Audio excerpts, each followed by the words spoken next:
Être brigadier des jeunes au sein des Ali, ça veut dire qu'il faut participer dans la promotion du leadership. Comme brigadier, je suis affecté dans la plaine de la Ruzizi. Là, nous sommes formés ici. Et notre formation, c'est la formation des formateurs.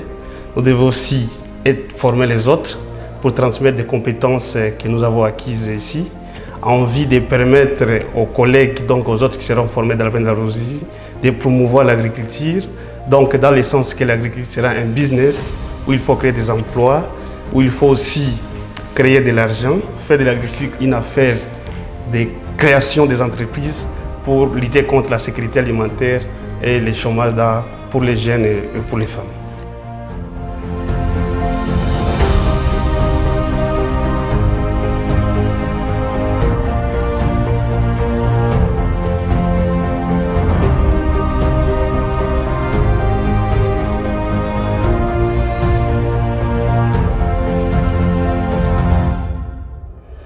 Nous sommes ici à Nyangezi, où la brigade des jeunes de Ali, Institut africain de leadership agricole, implémente un projet agribusiness.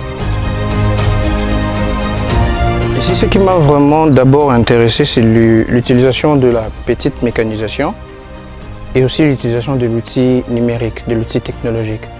Avec un simple smartphone, on peut avoir des données réelles sur nos activités agricoles et ça c'est une innovation. Personnellement je suis agronome depuis longtemps, mais je n'avais pas trop l'idée de toutes ces innovations et je pense que ça peut être très utile. Ça l'est d'ailleurs pour la ville-province de Kinshasa.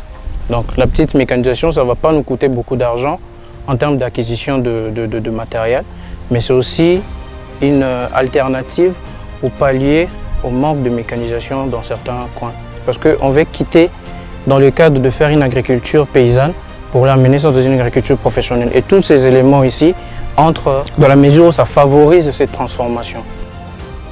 Comment convaincre les élèves de s'approprier de toute cette technologie? On intéresse déjà à un bas âge, s'il faudrait dire, parce qu'ils vont évoluer avec le temps, avec cette idée-là de l'agriculture business. Parce qu'ici, on parle agriculture business.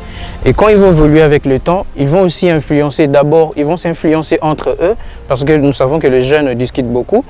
Quand ils vont grandir, ils vont déjà la technologie adoptée, la démarche adoptée, ils vont grandir avec ça. Moi, je pense que ce sera eux qui seront les futurs champions de l'agriculture en République démocratique du Congo.